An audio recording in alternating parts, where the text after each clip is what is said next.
7월 한 달 동안은 상한 마음을 만지시는 하나님이란 제목으로 말씀을 나누고자 합니다. 하나님은 우리의 마음을 만드신 분이십니다. 그리고 하나님은 그 마음을 만지고 계시는 분이십니다. 그 중에서 우리의 상한 마음을 하나님께서는 만져주십니다.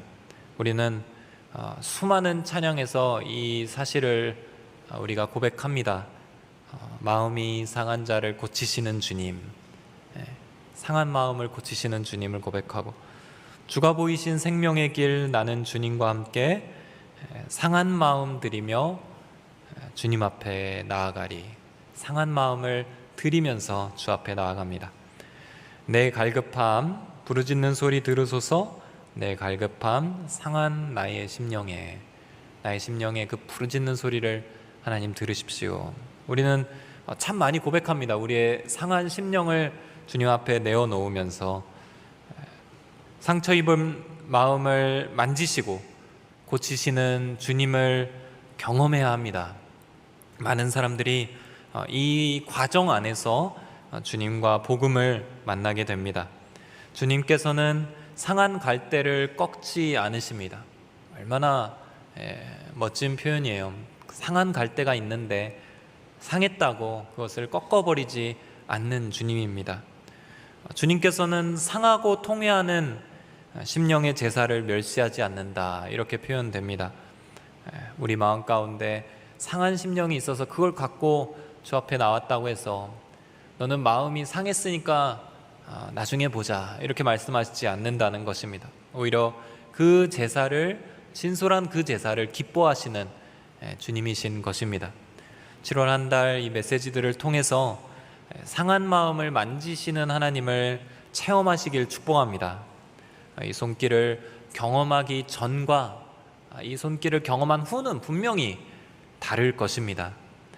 오늘과 다음 주는 열왕기상 19장의 말씀으로 이 엘리야의 상심을 다루시는 하나님에 대해 살피고자 합니다. 특별히 오늘은 두려움과 무기력에서 회복시켜 주시는 하나님을 바라보고자 합니다. 성경은 이 두려워하고 걱정하고 불안해하며 마침내 무력감에 휩싸인 그런 인물들을 많이 보여줍니다. 성경은 하나님의 위대한 승리를 가져오는 하나님의 일꾼들인 그 영웅들의 스토리를 보여주는 것 같지만, 하나님의 위대하심은 여전히 변함없는데 그 영웅들일지라도 하나하나 살펴보면 그 마음 가운데 여러 가지 인간적인 연약함이 있음을 우리는 알게 됩니다. 우리가 잘 아는 위대한 인물들이 그런 인간적인 연약함을 갖고 그 연약함을 경험했던 걸 보게 됩니다. 모세 그러했죠. 다윗도 그랬습니다.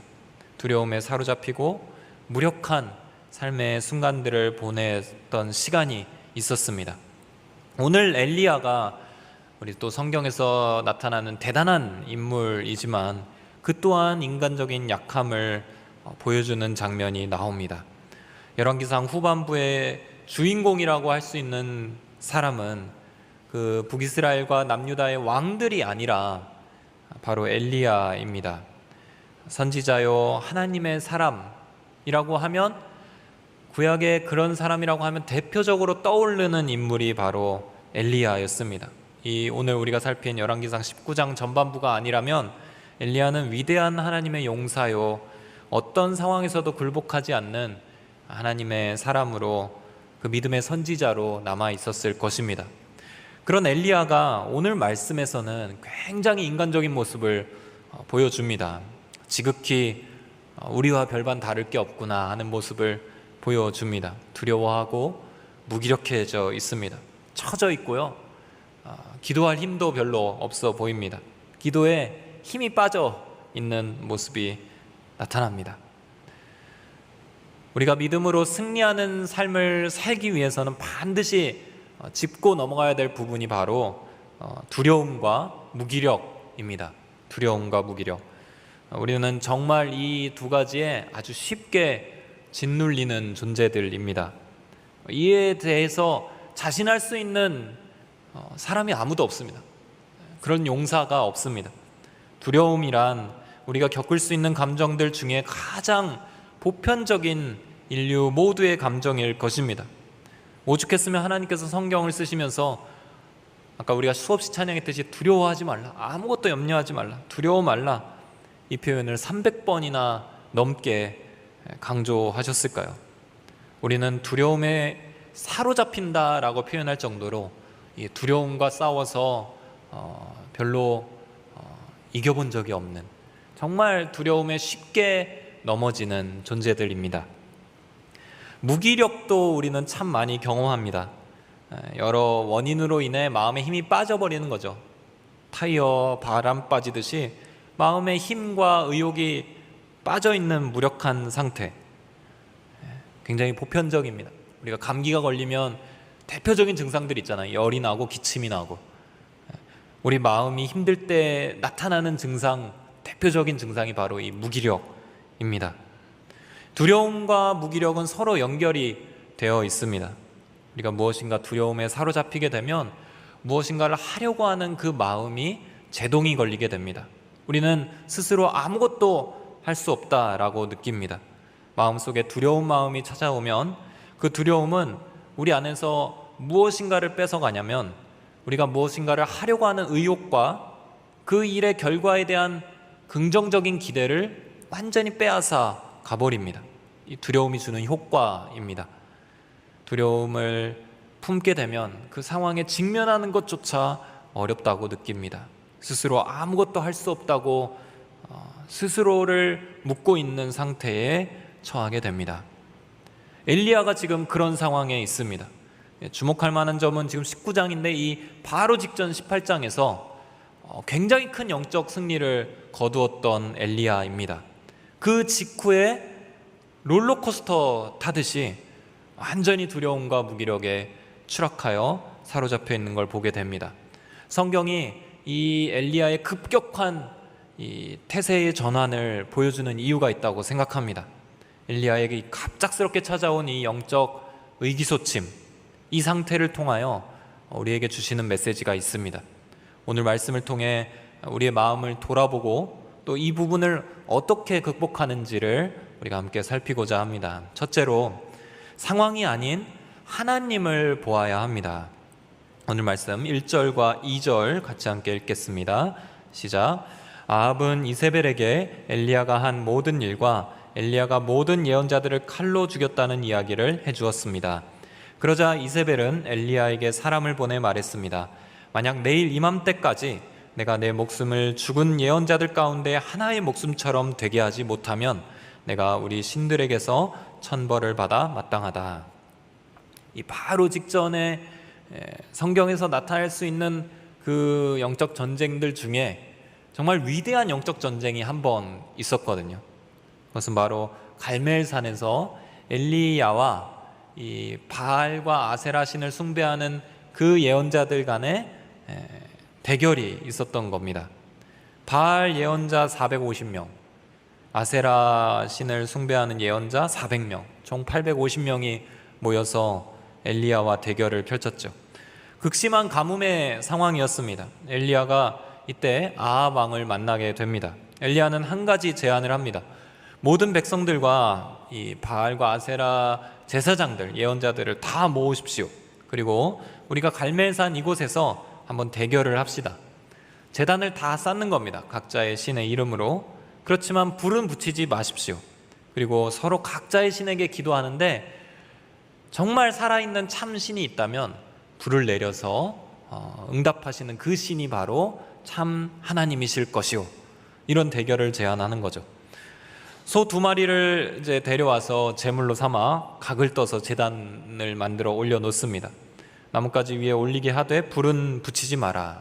그리고 엘리야는 먼저 그 바알과 아세라 제사장들이 먼저 기도하도록 허락합니다. 열심히 그들이 기도를 합니다. 그러나 아무런 응답이 없었습니다. 오전부터 시작된 그 기도회가 계속 지나갈수록 오후가 될 때까지 아무런 응답이 없었습니다. 그러자 이제 엘리야의 차례가 된 것이죠. 엘리야가 이제 하나님 앞에 기도하고 그 제단에다가 이제 물을 갖다가 붓게 합니다.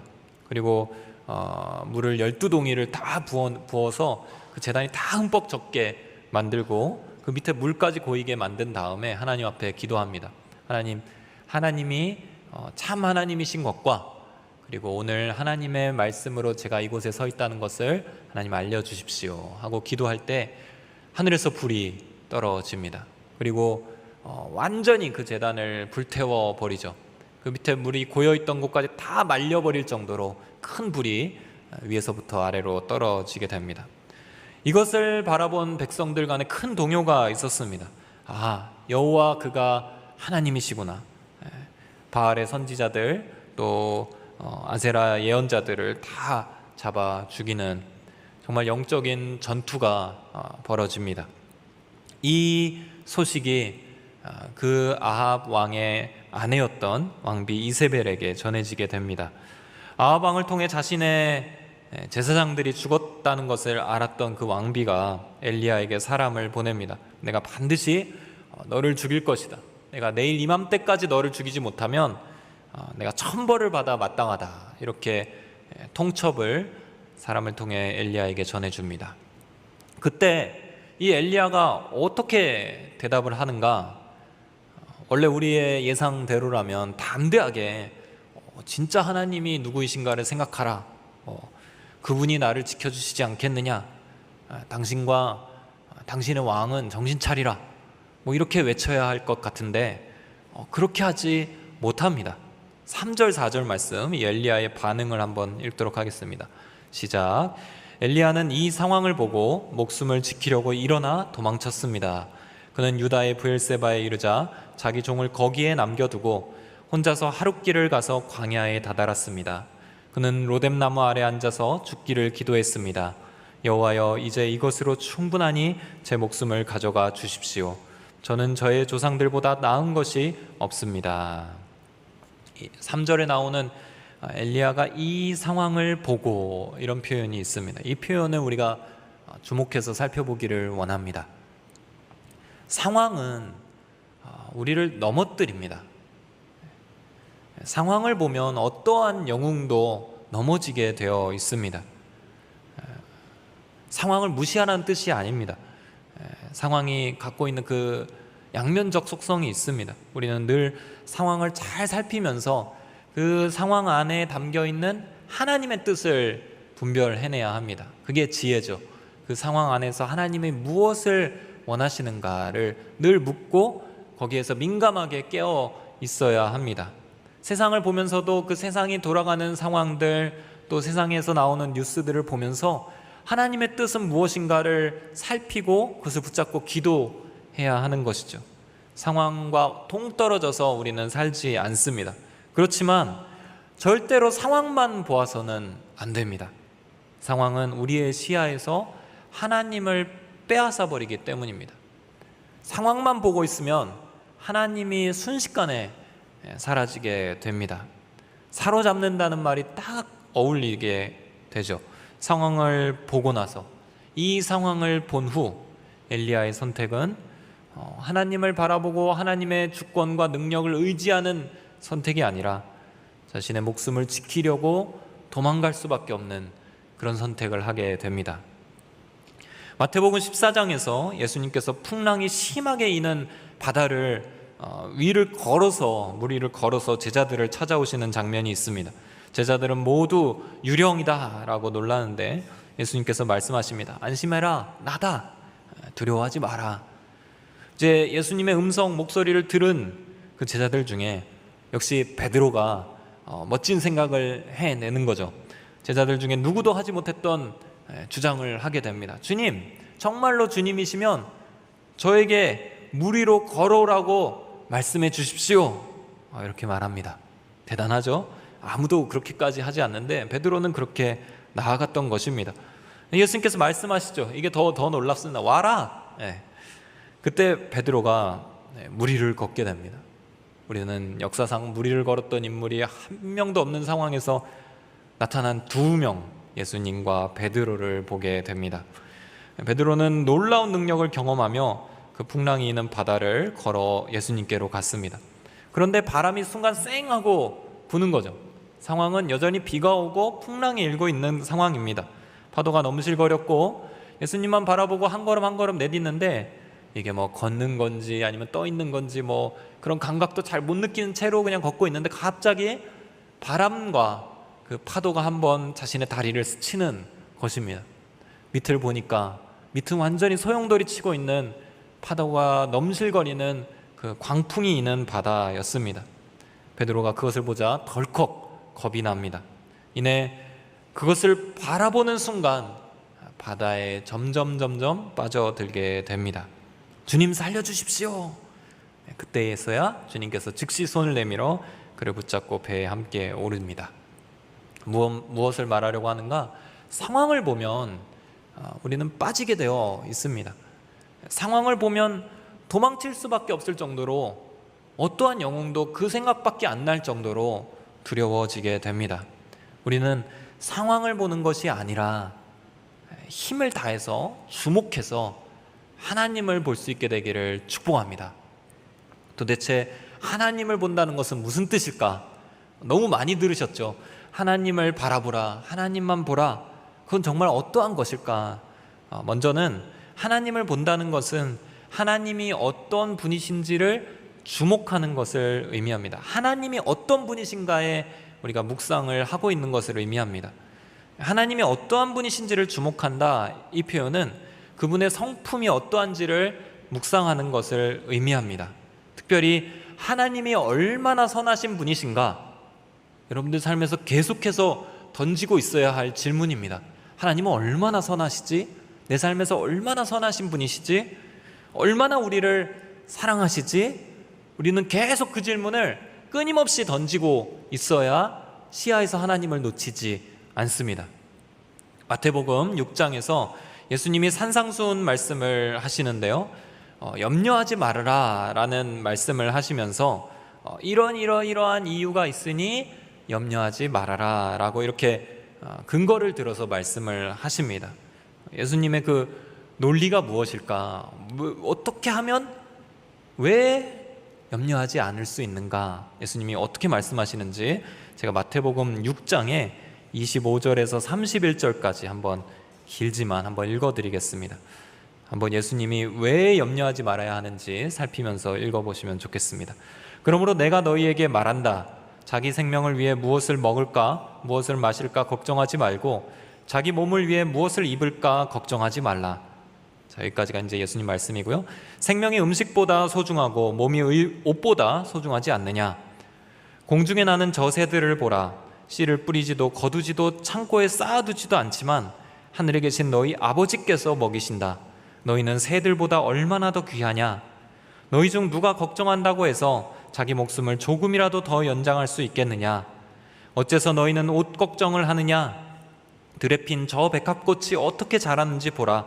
일하거나 옷감을 짜지도 않는다. 그러나 내가 너희에게 말한다. 그 모든 영화를 누렸던 솔로몬도 이 꽃 하나만큼 차려입지는 못했다. 오늘 있다가도 내일이면 불 속에 던져질 들풀도 하나님께서 그렇게 입히시는데 하물며 너희는 얼마나 더 잘 입히시겠느냐? 믿음이 적은 사람들아. 그러므로 무엇을 먹을까, 무엇을 마실까, 무엇을 입을까 걱정하지 말라. 그 염려, 두려움, 불안, 걱정, 우리가 이에 사로잡히지 않고 하나님을 바라볼 수 있는 방법은 무엇인가? 하나님의 선하신 돌보심을 신뢰하는 것입니다. 공중의 새도 들꽃도 하나님이 돌보시지 않느냐? 너희는 하나님 앞에서 더 귀한 존재가 아니더냐? 그런데 왜 염려하느냐? 하나님을 모르는 이방인들처럼 그러지 말아라. 걱정하지 말아라. 예수님께서는 그런 흐름으로 말씀을 하시는 거죠. 우리가 하나님이 어떠한 분이신지를 생각한다면 우리 안에 있는 염려와 걱정과 두려움과 불안이 떠나갈 줄 믿습니다. 하나님이 어떠한 분이신지를 깊이 생각하면 할수록 상황이 아니라 하나님을 더욱더 보게 될 것입니다. 사랑하는 성도 여러분, 여러분들에게 있어서 하나님은 어떠한 분이십니까? 하나님이 여러분을 특별히 사랑하신다는 것을 여러분 고백하십니까? 하나님의 사랑을 깊이 경험할 수 있게 되기를 축복합니다. 제가 신학대학원에 입학하던 당시에 저를 지도해 주셨던 멘토 목사님께서는 저에게 새벽 예배를 이제 권하셨습니다. 이제 신학대학원을 앞두고 입학을 앞두고 있고 이제 입학해서 얼마 지나지 않던 그 시기에 새벽 예배를 나가서 기도하라라고 말씀을 하셨는데요. 다른 기도가 아니라 거의 1년 넘게 한 가지 기도 제목을 저에게 주셨습니다. 그것은 하나님, 저를 얼마나 사랑하시나요? 이것을 새벽마다 가서 묻는 것입니다. 시편 23편을 갖고 하나님, 저를 얼마나 사랑하시나요? 묻고 또 묻고 그 하나님의 사랑을 고백하고 묵상하고 그런 과정이 한 1년 동안 있었습니다. 지금도 여전히 하나님의 사랑을 다 깨닫지는 못하지만 그때 그 기도가 하나님을 이해하는 데 굉장히 큰 도움이 되었습니다. 하나님의 사랑을 경험해야겠구나, 내가 하나님의 사랑을 알아야겠구나, 하나님 그 사랑을 더 알기를 원합니다, 이런 갈망이 그때 만들어졌습니다. 사랑하는 성도 여러분, 여러분들의 기도 안에서 하나님의 사랑을 경험하고자 하는 그 갈망이 샘솟기를 주의 이름으로 축원합니다. 여러분들이 하나님, 저를 얼마나 사랑하시나요? 하나님, 저에게 얼마나 선하신 분이신가요? 묻고 하나님을 깊이 경험할 때 어떠한 상황 가운데서도 흔들리지 않는 하나님을 주목하는, 바라보는 은혜가 임하게 될 줄 믿습니다. 둘째로, 하나님을 주목한다는 것은 무엇인가? 그것은 하나님 앞에 진실하게 기도하는 것을 의미합니다. 하나님을 바라본다라는 것은 동시에 나의 기도가 바뀌는 것을 의미합니다. 하나님을 온전히 바라보고 하나님을 우리 삶 가운데서 의식하고 있다면 기도 안에서 나의 마음과 내 상황을 털어놓는 우리의 진심의 깊이가 달라질 것입니다. 하나님을 주목하는 것은 반드시 우리의 기도와 연결이 됩니다. 여러분들의 시선이 하나님을 주목하게 됨으로써 여러분들의 기도가 또한 살아나기를 주의 이름으로 축원합니다. 허공을 향한 기도가 아니라 그냥 추상적으로 간구만 하고 끝내는 그런 기도가 아니라 하나님을 주목하고자 할 때 여러분들의 기도가 살아나게 되는 것입니다. 빌립보서 4장 6절에서 7절까지 말씀에 상한 마음이 어떻게 기도로 연결되는가 아주 좋은 예가 나옵니다. 빌립보서 4장 6절 7절 말씀 같이 한번 읽도록 하겠습니다. 시작. 아무것도 염려하지 말고 오직 모든 일에 기도와 간구로 여러분이 구할 것을 하나님께 감사함으로 아뢰십시오. 그리하면 모든 생각을 뛰어넘는 하나님의 평강이 그리스도 예수 안에서 여러분의 마음과 생각을 지켜주실 것입니다. 우리 안에 염려가 많을 때 우리가 어떻게 해야 되는가? 아무것도 염려하지 않기로 결단을 하는 겁니다. 그리고 기도하는 겁니다. 더욱더 진실하게 하나님 앞에 나아가 털어놓는 거죠. 구할 것을 감사함으로 털어놓으며 기도하는 것입니다. 그분 앞에서 우리가 감출 필요는 전혀 없습니다. 너무 염치 없는 기도 아닌가? 구할 게 있지만 이 정도까지 구하면 좀 염치 없지 않은가? 부끄러워할 필요도 없고, 이런 걸 구한다는 건 내가 너무 욕심 아닌가? 정죄감을 하나님 앞에서 미리 가질 필요도 없습니다. 그냥 구할 것을 감사함으로 하나님 앞에 아뢰는 것입니다. 그리하면 놀랍게도 그 구한 기도의 응답이 우리에게 임하는데 그 간구가 그대로 응답되는 그런 차원이 아니라 그렇게 기도할 때 우리의 내면이 하나님의 평강으로 치유가 된다는 것입니다. 하나님의 은혜로 회복되는 역사가 일어난다는 것입니다. 주님께서 마음과 생각을 지켜주시고 그렇게 주님의 평강을 경험한 자는 상황이 바뀌든 안 바뀌든 상관이 없습니다. 주님이 주시는 그 지키심으로 그 마음의 평강을 얻은 사람은 그 상황을 이겨나갈 수 있는 내면의 힘이 회복되는 것입니다. 진실하게 기도하는 것이 그만큼 중요합니다. 시편에서는 우리의 기도와 우리의 마음을 연결해서 설명하는 너무도 아름다운 표현이 있습니다. 시편 62편 8절 말씀. 오 백성들아, 언제든지 그분을 의지하라. 너희 마음을 그분께 쏟아놓으라. 하나님이 우리 피난처이시다. 이 본문을 한번 개역개정 성경으로 같이 한번 읽어보기를 원합니다. 시작. 백성들아, 시시로 그를 의지하고 그의 앞에 마음을 토하라. 하나님은 우리의 피난처시로다. 마음을 쏟아놓으라, 마음을 토하라, 이렇게 표현이 되어 있습니다. 저 깊은 곳에 있는 우리의 내면에 그 진심이 있습니다. 그것을 하나님 앞에 토해내는 것이 우리의 기도의 사실 목표입니다. 토해내지 않으면 나오지 않는 것들이 있죠, 우리 안에서. 토하는 상황이 아니고서는 절대로 꺼내지 못하는 것들이 있습니다. 그러나 하나님 앞에서는 토하라는 것입니다. 다 토해내라. 다 마음을 그냥 탈탈탈 끝까지 진심을 쏟아 놓으라. 왜냐하면 하나님은 우리의 피난처가 되시기 때문이다. 이 진리를 기도 안에서 누리시기를 축복합니다. 우리는 이러한 기도 안에 있다면 상황만 바라보는 그런 늪에서 빠져나올 수 있을 것입니다. 상황이 아니라 하나님이 더 크게 보일 것이기 때문입니다. 우리가 이 예배 이후에 기도하실 때, 여러분들 혼자서 또 기도하실 때 상황에 짓눌려 계시는 분이 혹시 이 가운데 계시다면 바로 그분께 이 토해내는 기도, 평강의 치유를 경험하는 기도가 회복되기를 주의 이름으로 축원합니다. 하나님을 주목한다는 것 세 번째 어떤 의미인가? 하나님의 행하심을 기대하는 것을 의미합니다. 우리가 하나님 앞에서 견지해야 될, 끝까지 갖고 있어야 될 태도가 무엇인가? 그것은 소망과 기대입니다. 하나님은 우리가 기대하는 것보다 늘 넘치도록 역사하시는 분이시기 때문입니다. 저는 제 생각에 갇혀있지 않은 하나님이 너무 좋습니다. 너무 좋습니다. 저의 간구에 100% 응답하는 하나님보다 저의 생각에 갇혀 계시지 않고 넘쳐서 응답하시는 하나님이 너무 좋습니다. 그 하나님을 생각할 때마다 기대가 샘솟는 것을 느낍니다. 돌아보면 그분의 뜻대로 인도함 받았던 저의 삶은 가장 선한 길로 인도함 받아왔기 때문입니다.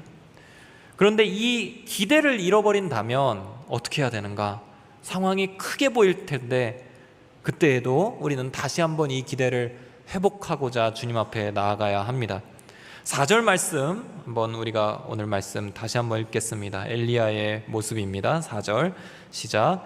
혼자서 하룻길을 가서 광야에 다다랐습니다. 그는 로뎀나무 아래 앉아서 죽기를 기도했습니다. 여호와여, 이제 이것으로 충분하니 제 목숨을 가져가 주십시오.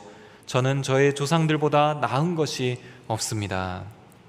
지금 엘리야에게는 하나님을 향한 기대가 사라져 있는 상태입니다. 상황을 보고 목숨을 지키려고 일어나 도망치면서 하나님을 향하여 기도하되 엘리야는 제 목숨을 가져가 주십시오 라고 기도합니다. 죽여달라 이런 기도가 아니라 지금 너무도 고통스러우니 이 고통에서 벗어날 수 있게 해달라라는 기도일 것입니다. 제발 이 고통 속에서 나를 구원해 주십시오 라고 기도하는 것이죠.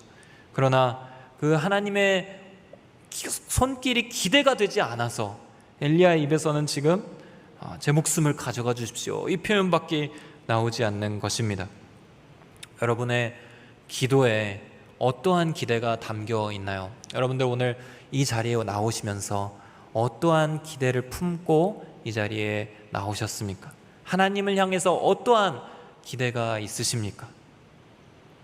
내 병을 낫게 해주실 하나님 기대하십니까? 나의 형편을 역전시켜 주실 하나님 기대하십니까?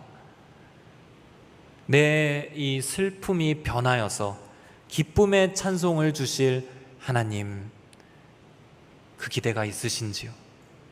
아니면 엘리야처럼 기대가 말로 표현이 되지 않아서 그저 힘겨워서 저는 못 살겠습니다 이렇게 기도하고 있지는 않은지요? 물론 주님 앞에서 털어놓는 모든 고백이 다 귀합니다. 뒤에서 보시겠지만 하나님께서는 이러한 엘리야를 하나하나 회복시켜 가십니다. 그러나 우리가 소망과 의욕을 회복하는 것이 무엇보다 중요합니다. 이 무너진 기대는 무엇으로 회복되는가? 하나님의 말씀으로 회복되게 됩니다. 말씀 앞에 여러분들이 서 계셨다면 여러분에게 하나님을 기대하게 하는 성령의 역사가 지금 이 순간에 우리 가운데서 일어나고 있는 것입니다. 사랑하는 성도 여러분, 여러분들의 기도에 소망과 기대가 담기기를 축복합니다. 여러분들이 그래서 하나님을 바라보면서 상황이 아니라 하나님 안에서 받을 수 있는 은혜들을 오늘 다 받아가시기를 주의 이름으로 축원합니다. 둘째로 오늘 메시지 두 번째는 일상을 향한 회복의 음성을 들으십시오입니다. 하나님의 이제 회복이 이제 시작됩니다. 이 회복의 메시지가 어떠한가? 처음부터 거대 담론으로 시작하지 않습니다. 이렇게 말씀하시는 것이 아니죠. 너 지금 뭐 하고 있느냐? 당장 돌아가라. 이스라엘을 영적으로 다시 일깨우는 그 사명이 너에게 있지 않느냐? 이스라엘 왕비는 내가 폐위시킬 것이다. 하나님께서 그렇게 처음부터 말씀하시는 것이 아닙니다. 무기력해져 있는 엘리야를 향해 질책하시는 것도 아니에요. 너 지금 정신 똑바로 차려라. 지금 이스라엘의 영적 지도자로선 네가 무력해진다니 말이 되느냐? 이렇게 말씀하시지 않습니다. 850명과 싸우던 너의 그 기백과 믿음은 어디 갔느냐? 이렇게 말씀하시지 않습니다. 완전히 넘어져 있는 힘도 없는 그 엘리야를 향해서 하나님께서는 너무도 그 엘리야의 처지와 상황을 공감하고 계십니다. 하나님 마음에 기본적으로 긍휼과 사랑과 그 엘리야를 향한 인격적인 배려가 깊이 담겨져 있습니다. 큰 사명을 던져서 번쩍 정신이 들게 하거나 어떤 극적인 반전을 일으켜서 갑자기 벌떡 일어나게 하거나 그렇게 하지 않습니다. 물론 뒷부분에 19장 후반부에 가면 큰 우레소리도 나오고요, 바위를 쪼개는 불과 바람 같은 소리도 나옵니다. 하나님의 위험스러운 음성이 쩌렁쩌렁하게 들리는 순간도 장면으로 나옵니다. 그러나 지금 이 순간, 엘리야가 진짜 무기력해서 쓰러져 있는 이 순간에 하나님의 회복의 손길은 부드러운 어루만짐이십니다. 일상적인 멘트로 부드럽게 세심하게 마치 따뜻한 사랑을 가진 엄마가 어린 자녀를 향하듯이 그렇게 다가오시는 하나님을 우리가 볼 수 있습니다. 5절 6절 말씀 함께 읽도록 하겠습니다. 시작. 그러고는 로뎀나무 아래에 누워 잠이 들었습니다. 그때 천사가 그를 만지며 말했습니다. 일어나서 뭘 좀 먹어라. 엘리야가 둘러보니 머리맡에 뜨거운 수치로 구워낸 빵 한 덩이와 물 한 병이 있었습니다. 그는 그것을 먹고 마시고 난 뒤 다시 누웠습니다. 일어나서 뭘 좀 먹어라. 저는 성경에 나타난 그 드라마틱한 장면들 중에 가장 따뜻한 장면이 있다면 이 장면이 아닐까 생각합니다. 엘리야를 향하여서 하나님의 천사가 와서 어루만지면서 건네는 음성이 거대한 그런 음성도 아닙니다. 일어나서 뭘 좀 먹어라. 우리의 일상에서 우리가 믿음으로 일어서기 위한 그 첫 단계를 아주 쉽게 말씀해 주시는 것입니다. 마치 집에서 따뜻한 어머니가 누워있는 그 어린 자녀를 달래는 것처럼 사랑의 음성을 가득 담아 건네는 것입니다. 밥은 먹었느냐? 일어나 뭘 좀 먹어라. 그리고 차리신 밥상이 바라보면 너무나 따뜻합니다. 뜨거운 수치로 구워낸 빵 한 덩이와 물 한 병. 진수성찬은 아니죠. 왕실에서 먹는 그런 건 아닙니다. 그렇지만 누구든 이 순간에 먹고 힘을 낼 수 있는 간식 같은 그런 도시락 세트가 그 앞에 놓여져 있는 것입니다. 이 빵은 하나님께서 직접 구우신 빵입니다. 얼마나 그 빵을 구우실 때에 하나님의 마음이 느껴지지 않나요? 엘리야를 위해서 하나님께서 그 도시락 선물 세트를 허락하시는데 그 선물은 크고 거대한 그런 선물은 아니지만 지금 엘리야가 일어나기에 충분히 꼭 필요하고 또 회복시키기에 가장 적합한 그런 사랑이 담긴 선물을 엘리야에게 주고 계십니다. 요한복음 21장에서는 디베랴 호숫가에서 물고기를 잡는 제자들 이야기가 나옵니다. 예수님이 부활하신 이후의 이야기죠. 예수님이 잡혀가실 때 예수님 앞에 3번이나 예수님을 부인했던 베드로, 그 베드로는 차마 부활하신 예수님을 바라볼 용기가 없었습니다. 완전한 무기력에 사로잡힌 베드로를 또 우리가 요한복음 21장에서 발견하게 됩니다. 그는 이 마음이 어찌할 바를 몰랐습니다. 너무 고통스럽고 부담스럽고 힘이 들고 상처가 되고 이 순간을 막 어떻게든 버텨나가야 되는데 그것을 하지 못해서 결국 그냥 어부 생활을 한번 하자 이렇게 마음을 먹습니다. 그리고 바닷가에 나아가 배를 띄우고 고기를 잡겠다, 제자들 친구들이 같이 함께 하자 이렇게 해서 밤새도록 고기를 잡으려고 합니다. 그물을 내렸으나 한 마리도 잡히지 않습니다. 그때에 저 멀리 바닷가에서 어떤 음성이 들립니다. 새벽녘이었죠. 얘들아, 물고기를 좀 잡았느냐? 조용한 바닷가에서 누군가의 음성이 들리는 것입니다. 그러자 제자들 중에 한 명이 소리칩니다. 한 마리도 못 잡았소. 그물을 배 오른편에 던져봐라. 거기 던지면 많이 잡힐 거다. 제자들이 말 그대로 그물을 오른편에 넘겨서 던지자 물고기가 잡히기 시작합니다. 그러나 또 많이 잡히는데 너무나 많이 잡히는 거죠. 그물을 다 끌어올려서 배 안으로 이렇게 들여오기가 힘들 정도로 고기가 갑자기 많이 잡힙니다. 제자들은 깨닫습니다. 이 상황 어디서 많이 본 상황인데. 그리고 직감하는 거죠. 저기 서 계신 저분은 부활하신 예수님이시구나, 주님이시다. 그 말을 듣고 베드로가 반응합니다. 베드로는 늘 몸이 먼저 반응하는 사람이었습니다. 겉옷을 두르고 물에 뛰어들어서 어떻게든 예수님 앞에 나아가 서게 됩니다. 몸은 반응했죠. 주님 앞에, 그토록 보고 싶었던 주님 앞에 나아갔는데 그 이상은 이제 못하는 겁니다. 어떤 말을 해야 될지도 모르겠고 베드로 안에 있는 그 무거운 마음을 풀어낼 방법이 없었습니다. 그 죄책감과 그 무력함과 예수님을 향한 그 미안한 마음과 무슨 말을 해야 할지 모르는 그 베드로의 그 마음에 예수님께서 무엇을 해주시는가? 숯불을 피워놓고 생선과 빵을 구워 놓고 계셨습니다. 그리고 제자들에게 방금 잡은 그 생선도 좀 가져와라, 좀 많이 먹자, 배불리 먹자 구워 주십니다. 그리고 딱 한마디를 제자들에게 하시죠.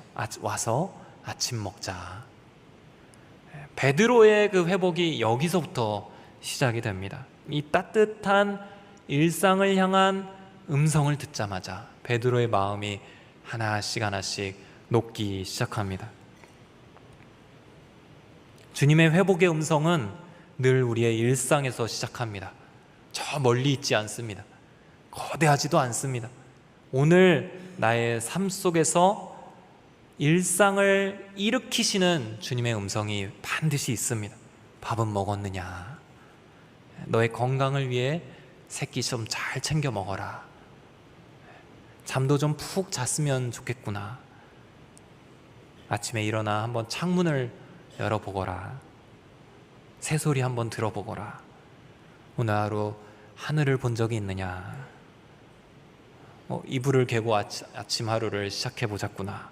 굉장히 일상적으로 주님은 우리의 회복의 여정을 시작하십니다. 내가 할 수 있는 회복을 말씀하십니다. 아주 친절하고 부드러운 음성으로 우리를 어루만져 주십니다. 그 음성은 매우 사소해 보이지만 그것을 붙잡을 때 우리 안에서 놀랍게 회복의 여정이 시작됩니다. 정말 깊이 나의 영혼이 어루만져지게 되는 주님의 선물이 되게 됩니다. 오늘 말씀 세 번째로는 은혜의 계속을 신뢰하라입니다. 엘리야는 이 주님의 음성을 듣고 일어나 먹죠. 먹었습니다. 좀 허기가 달래졌을 것 같아요. 잠을 자다가 깼기 때문에 이제는 더 깊이 잘 잘 수 있는 그런 마음이 되었을지 모릅니다. 그러나 일어나서 완전히 갈 길을 갈 정도로 회복되지는 않습니다. 6절 말미에 보면 먹고 마시고 난 후에 다시 누웠다 이렇게 나옵니다. 여전히 힘이 드는 상황인 것이죠. 하나님의 그 따스함을 맛봤지만 그것으로 한 번에 회복되지는 못하는 것입니다. 오늘 이 예배에서 주님의 은혜를 받고 주님을 만나지만 여전히 이 예배가 끝나고 나면 무기력해지고 우리의 일상을 마주하게 되는 것과 마찬가지인 것입니다. 그러면 어떻게 해야 되는가? 걱정할 필요가 없습니다. 주님께서 계속해서 은혜를 부어주시는 분이시기 때문입니다. 언제까지냐? 우리가 일어설 때까지입니다. 주님의 사명을 감당할 사람으로 다시 우리가 회복될 때까지, 우뚝 설 때까지, 기운을 차리게 될 때까지 하나님의 은혜는 계속됩니다. 지속되는 은혜예요. 7절 8절 말씀 함께 읽도록 하겠습니다. 시작. 여호와의 천사가 다시 와서 그를 만지며 말했습니다. 일어나 뭘 좀 먹어라. 내 갈 길이 아직 멀었다. 그리하여 그는 일어나 먹고 마셨습니다. 그 음식으로 기운을 차린 뒤 엘리야는 밤낮으로 40일 동안을 걸어가서 하나님의 산인 호렙산에 이르렀습니다. 여호와의 천사가 다시 온다. 천사가 이제 첫 번째 임무를 마치고 하나님께로 왔어요. 근데 하나님이 천사를 다시 보내시는 겁니다. 주님, 이제 그 선물 도시락 전해주고 쓰다듬고 그리고 왔습니다 하는 그 천사를 다시 보내는 겁니다. 그 길로 다시 내려가라. 저기 엘리야가 또 누워있지 않느냐. 이 도시락 한 번 더 들고 가서 다시 어루만져 주어라. 회복될 때까지 그와 만나 주어라. 여러분의 마음을 누구보다도 더 잘 아시고 그 마음이 회복되기를 간절히 원하시며 은혜를 지속적으로 주시는 분이 바로 우리 주님이십니다. 넘어지면 은혜를 주십니다. 그러다가 못 일어나면 또 은혜를 주십니다. 누우면 다시 일어날 힘까지 주십니다. 몇 번이고 계속해서 은혜를 주시는 분이 바로 우리 하나님입니다. 사랑하는 성도 여러분, 우리가 갈 길을 다 갈 때까지 하나님께서 은혜를 주시는 것은 계속될 것입니다. 찬송가 384장 2절에 나의 갈 길 다가도록 예수 인도하시니 어려운 일 당할 때도 족한 은혜 주시네. 나는 심히 고단하고 영혼 매우 가라나 나의 앞에 반석에서 샘물 나게 하시네. 나의 앞에 반석에서 샘물 나게 하시네. 나는 심히 고단하고 영혼은 매우 가라나 나의 앞에 반석에서 샘물이 나게 하시는 분이십니다. 그냥 고여있는 물이 아닙니다. 항상 샘물입니다. 하나님의 은혜는 항상 샘물이에요. 항상 그 근원에서부터 계속해서 솟아나오는 은혜가 계속 이루어지는, 우리가 회복되고 생명이 계속되며 우리의 갈 길을 다 할 때까지 계속해서 부어주시는 샘물의 은혜입니다. 하나님의 은혜는 시기적으로도 완벽한 은혜입니다. 중단되지 않고요, 신실하게 우리 위에 임하는 은혜입니다. 하나님이 주셨던 만나는 데일리 은혜였습니다. 매일매일 주시는 은혜였어요. 가나안 땅에 들어갈 때까지 40년 동안 하루도 빠짐없이 이스라엘 백성들에게 내렸습니다. 오직 가나안 땅에 들어갔을 때 그 만나가 그쳤다, 이렇게 나옵니다. 성경에서 하나님의 은혜는 마르지 않는 샘으로 표현됩니다. 마르지 않는 샘, 그 근원이 마르지 않는, 사막에서 물이 얼마나 귀하겠습니까? 그러나 그냥 오아시스 정도 잠깐 퍼먹는 그냥 물 한 병 정도 이렇게 나오지 않고 마르지 않는 샘이라 이렇게 비유됩니다. 심지어 사막에 강을 내신다, 이렇게 표현이 됩니다. 그냥 옹달샘 정도 한 몇 명이 퍼먹으면 이제 바닥이 보이는 그런 것이 아니라 철철 흘러 넘치는 이집트 나일강과 같은 그런 강으로 비유가 됩니다. 시냇가에 심은 나무 비유 잘 아시죠? 그 시냇가에 심었기 때문에 마르지 않고 늘 그 나무가 은혜를 공급받는 것처럼 하나님은 신실하시기 때문에 우리에게 은혜를 계속해서 부어주시는 분이십니다. 하나님의 그 신실하심과 그 성실과 그 인자하심은 영원하시다, 이렇게 표현이 됩니다. 이 은혜가 지속된다는 것을 사랑하는 성도 여러분, 우리 마음에 새기시기를 축복합니다. 이 은혜의 지속을 깊이 신뢰하시기를 주의 이름으로 축원합니다. 말씀을 정리합니다. 엘리야가 두려움과 무기력에 사로잡혀 있을 때 그는 상황을 보고 넘어집니다. 상황을 보고 목숨을 지키려고 일어나 도망칠 수밖에 없었습니다. 아주 몇백 킬로를 걸어 나갑니다.